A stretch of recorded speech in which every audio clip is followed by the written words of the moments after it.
भारतात पुन्हा लॉकडाऊन, युद्धामुळे या तारखेपासून देश बंद, कोरोनापेक्षा गंभीर परिस्थिती निर्माण होण्याचे संकेत प्रधानमंत्री यांनी काल दिले होते, ज्यामुळे सोशल मीडियावर चर्चा सुरू झाली. देशात पुन्हा लॉकडाऊन लागणार का का खाली शक्यता होती.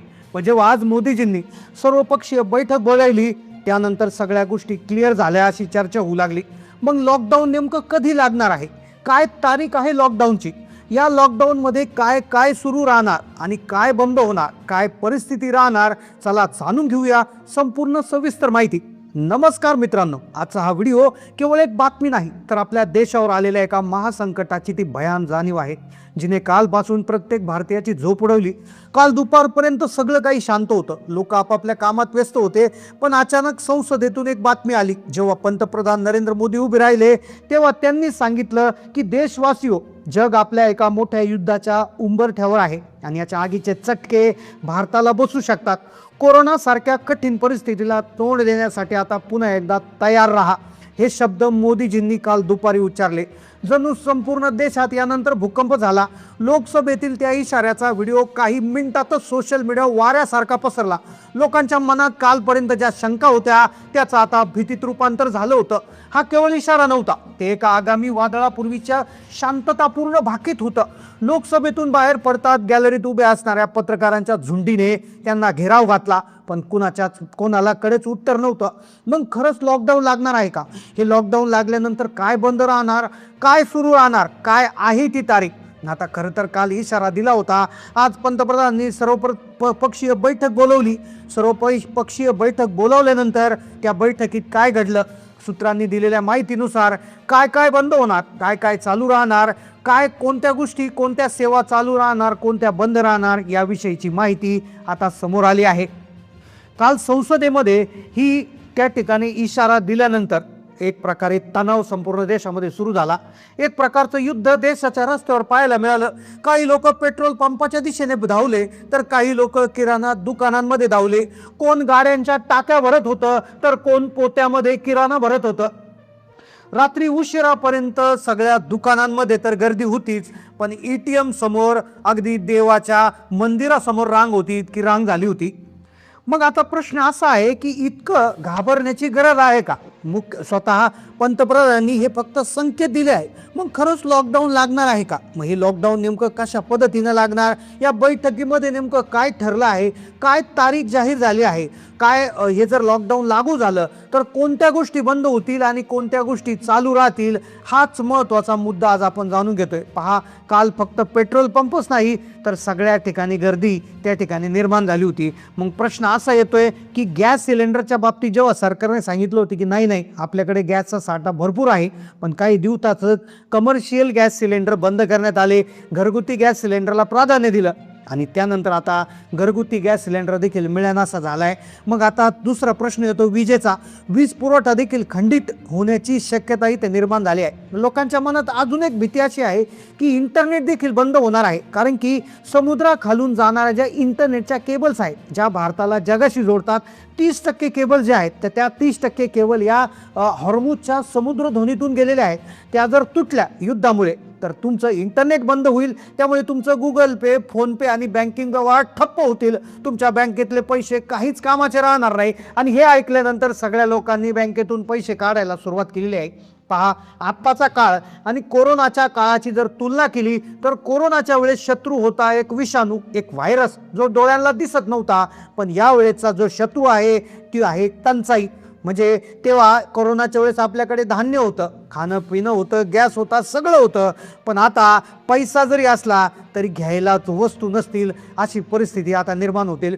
पुणे मुंबई सारख्या शहरातून मजुरांचे लोंढे पुन्हा एकदा रेल्वे स्टेशनकडे वळू लागले. आपलं बिऱ्हाड आवरून ते आपल्या गावी जाण्याच्या तयारीत आहे. रेल्वे स्टेशन उभा राहायला जागा नाहीये, तिकिटाचे दर आता दुपटीनं वाढले. मग काय परिस्थिती नेमकं होणार, पेट्रोल डिझेल गॅस व्यतिरिक्त नेमकं काय होणार, महागाईचा विषय काय होणार, कोणत्या वस्तू सुरू राहणार, कोणत्या वस्तू बंद होणार, कोणत्या सेवा चालू राहणार, कोणत्या सेवा बंद होणार, याविषयीचीच माहिती आपण त्या ठिकाणी घेतोय. आता याच अनुषंगाने एक यादी देखील जाहीर झाली आहे. या यादीमध्ये 10 अशा वस्तू आहेत की त्या वस्तूंचे भाव कदाचित वाढू शकतात. तर त्या वस्तूंची यादी आपण पाहूयात आणि त्यानंतर काय बंद होणार आणि काय सुरू राहणार. तर पहिली वस्तू आहे पहा, जी अशी वस्तू आहे की जी घरात असल्याशिवाय स्वयंपाकच होत नाही, ती म्हणजे आहे खाद्यतेलाचे. होय, ग्रामीण भागात शेंगदाणा तेल, सोयाबीन तेल, सूर्यफूल तेल हे जे वापरलं जातं हेच तेल महाग होण्याची शक्यता पहिल्यांदा निर्माण झाली. कारण की जर डिझेल आणि पेट्रोलवर मर्यादा आल्या तर वाहतुकीचा खर्च वाढतो आणि वाहतुकीच्या खर्चाचा सरळ परिणाम जो आहे तर तो तेलाच्या किंवा इतर गोष्टींच्या भावावर होतो. आणि तेलाचाच मुद्दा आपण पहिला का घेतला आहे, कारण की पाम तेल जे आहे तर ते पाम तेल आखाती देशातून आयात केलं जातं आणि आयातीमध्ये अडचणी प्रचंड आल्यामुळे तेलाचा महागाईचा भडका उडणार आहे. त्यानंतर डाळी व कडधान्याचे भाव त्या ठिकाणी दुसरी वस्तू जी आहे तिचे वाढणार आहेत. त्यानंतर सगळ्यात महत्त्वाची जी वस्तू आहे ती वस्तू जी आहे तर ती आहे साखर. तर साखर या वस्तूचे देखील भाव काहीशा प्रमाणात वाढू शकतात. हे कशामुळे, तर वाहतुकीच्या खर्चामुळे. त्यानंतर पुढची वस्तू आहे चहा पावडर आणि कॉफी. साखरेसोबत चहा पावडरही महागणार आहे. त्याचबरोबर मसाला आणि जे इतर मसाल्याचे पदार्थ आहेत जे आखाती देशामधून येतात तर त्यांचेही भाव त्या ठिकाणी वाढू शकतात. त्यानंतर कपड्याचे आणि अंघोळीचे साबण देखील वाढणार आहे, कारण की यासाठी बनवणारे केमिकल्स बाहेरून येतात. त्यानंतर पुढची वस्तू आहे आरोग्य आणि औषधांच्या ज्या वस्तू आहेत त्या वाढू शकतात. जीवनरक्षक औषधांच्या किमतीत मोठी वाढ होऊ शकते. घरातील वृद्ध माणसांना लागणाऱ्या गोळ्या असतील तर यांचेही भाव वाढू शकतात. त्यानंतर सोने आणि चांदीचा जर विषय आपण घेतला तर आता सोने चांदीचे भाव घसरताना दिसत आहे. पण युद्धाची स्थिती जर निवळली तर युद्धाच्या नंतर हे सोने चांदीचे भाव पुन्हा एकदा वाढू शकतात. आता महत्त्वाचा मुद्दा, नेमकं काय बंद होणार, काय चालू राहणार, त्याची एक संभावित यादी जर आपण बघितलं तर पहा, एस-टी बसेस असतील, रेल्वेच्या फेऱ्या ज्या असतील तर त्या कदाचित निम्म्यावर आणल्या जाऊ शकतात. IT हब मानल्या जाणाऱ्या पुणे मुंबईमध्ये वर्क फ्रॉम होमची सक्ती केली जाऊ शकते. वीज पुरवठा खंडित होण्याचा धोका याच्यामध्ये निर्माण आहे. इंटरनेट बंद होण्याची शक्यता याच्यामध्ये निर्माण होते.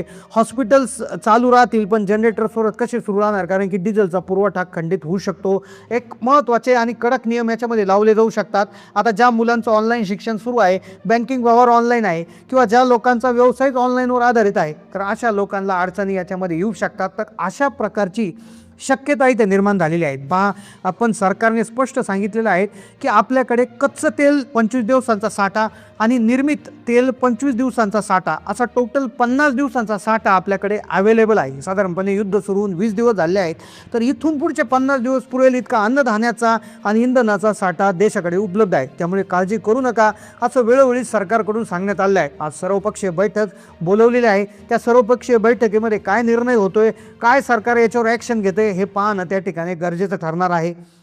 आता या सगळ्या परिस्थितीवर तुमचं नेमकं काय मत आहे? या देशामध्ये जर लॉकडाऊनसारखी परिस्थिती आली तर काय करायला पाहिजे किंवा परिस्थिती निर्माण होऊ शकते का? तुमचं मत याच्यावर काय आहे नक्की कमेंटमध्ये कळवायचं आहे. तुमच्याकडे गॅसची उपलब्धता आहे का?